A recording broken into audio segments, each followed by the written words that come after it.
গতকাল এসএলএসটি উত্তীর্ণ শিক্ষকরা বিক্ষোভ দেখানোর পর এদিন ফের প্রাইমারি টিচারের চাকরির পদপ্রার্থীরা গান্ধী মূর্তির পাদদেশে বিক্ষোভ প্রদর্শন করতে অবস্থান শুরু করেছেন। মূলত 2009 সালে প্রকাশিত বিজ্ঞপ্তিতে পরীক্ষা হওয়ার পর উত্তীর্ণ হয়েছিলেন যে সমস্ত প্রার্থীরা, তারা প্রাইমারি শিক্ষক পদে নিয়োগের জন্য দাবি জানিয়ে এদিন থেকে ফের ধর্নায় বসলেন গান্ধী মূর্তির পাদদেশে।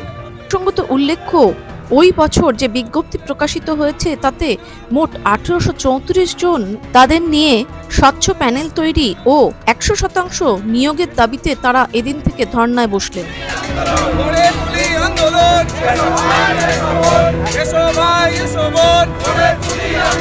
আমাদের সংগ্রাম চলছে চলবে, 24 পরগনা সংগ্রাম চলছে চলবে। 16 বছরে বঞ্চনা মানছি না, মানব না। নিয়োগ তোমায় দিতেই হবে, দিতেই হবে, দিতেই হবে। নিয়োগ তোমায় দিতেই হবে, দিতেই হবে, দিতেই হবে। চলছে চলবে, চলছে চলবে।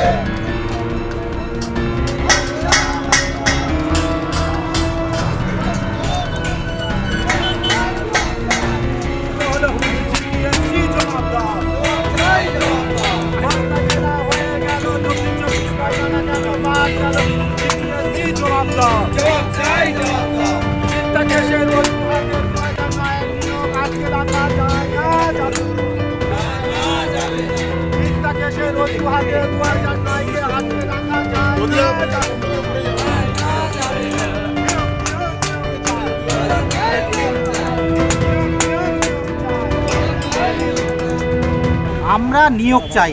16টা বছর জীবন থেকে বেরিয়ে গেছে।